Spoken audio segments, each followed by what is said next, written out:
All right, good morning everybody, or good evening if you're watching this, because it's probably being released at 6 p.m. But hey, guess what? It's 6 a.m. in the morning. I'm out in the sugar shack. Surprise, surprise. You don't typically get a lot of sleep during maple syrup season. I slept in just a little bit, but yeah, guys, it's a grind, literally. I mean, it is. I was up yesterday morning at 5 o'clock, shoveled the driveway, finished hanging a few taps, messing with the lines, worked my normal job from 7 to about 4 o'clock.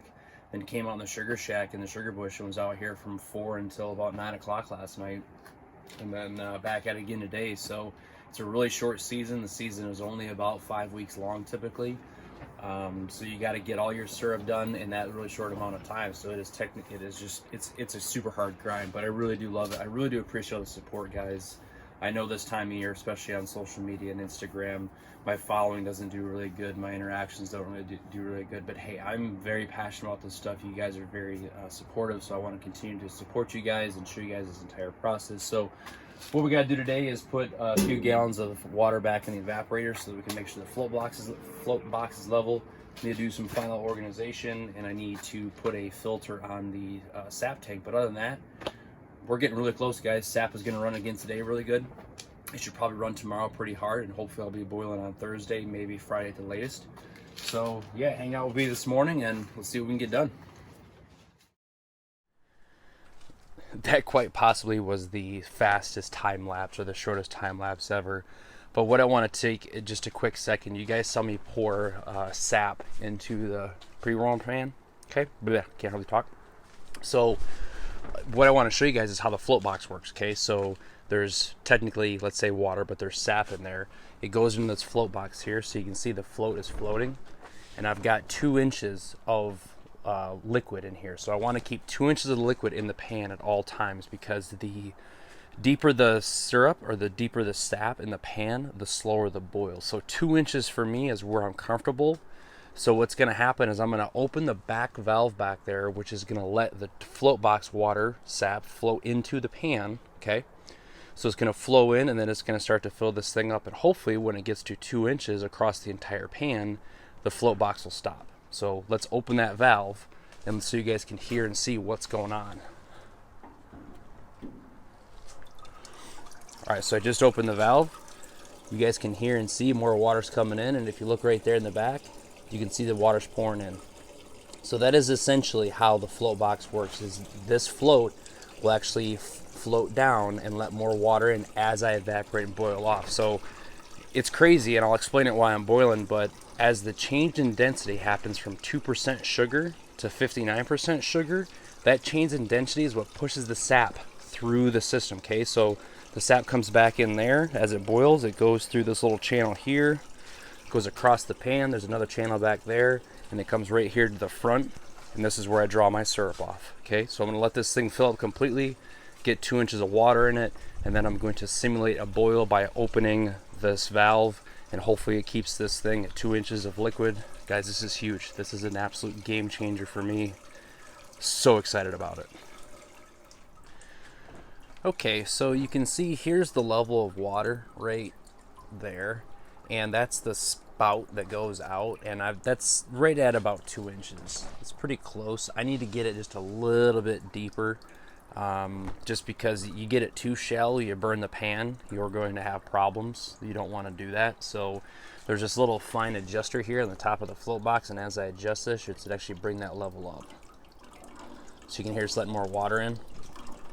So again, just trying to fine tune this and get this thing dialed right in so that I don't have to worry about this when I'm boiling.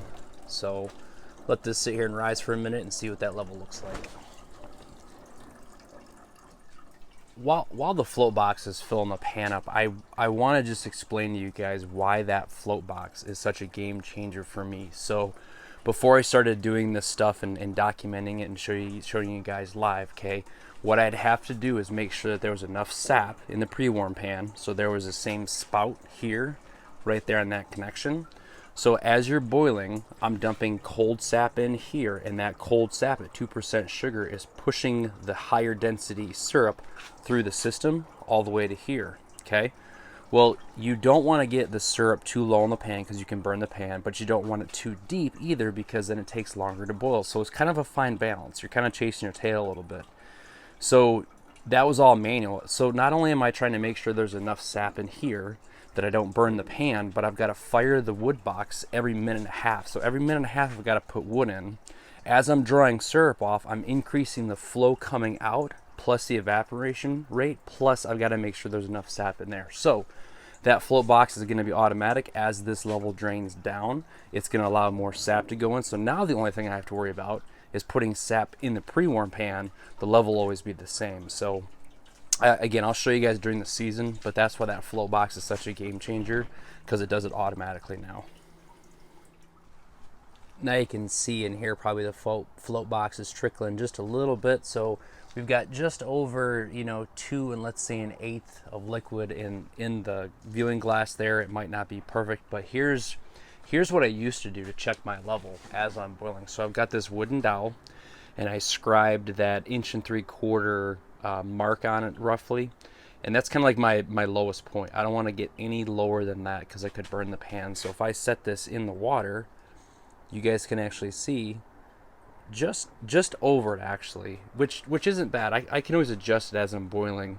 I can adjust that screw right there up or down. But yeah, so that's what I would do. So I'd have it hanging up here, have this thing hanging up here, and I'd be boiling, putting sap in the evaporator, pulling this thing down, checking it to make sure that my level wasn't getting too shallow. So yeah, this is huge, folks. This is a big upgrade for me having that float box. So now let's simulate a draw off where the float box will fill the pan up while I draw off. So let's watch this right now. So we're going to open the valve. We're going to simulate a draw off.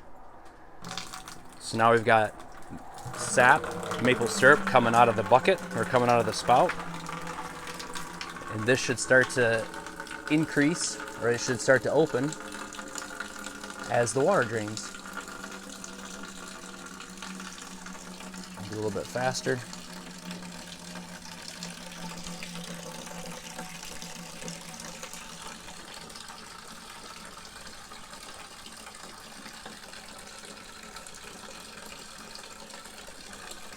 Yep, now you can hear it. It's starting to pick up now. Cool, it's working. Heck yeah, that thing is calibrated. We're ready to go. Just gotta drain all the water out of it now and wipe it down, cover it up. Evaporator's ready to go, folks.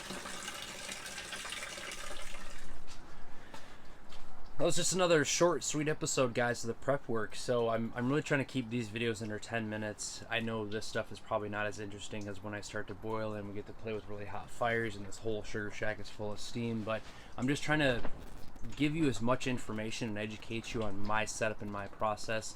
I know there's some things that I'm missing. I know I want to talk about the tree health. I need to talk about my sap collection system a little bit more. There's still things that I want to cover. So, I really do appreciate you guys hanging out with me. I really appreciate the support to the channel, especially on Instagram. Without you guys, I wouldn't be doing this stuff. You guys really drive me to continue to do this because it's a ton of work, but man, I absolutely love it. So again, from the bottom of my heart, I really do appreciate all the support throughout the season. If you haven't already, please subscribe to the channel.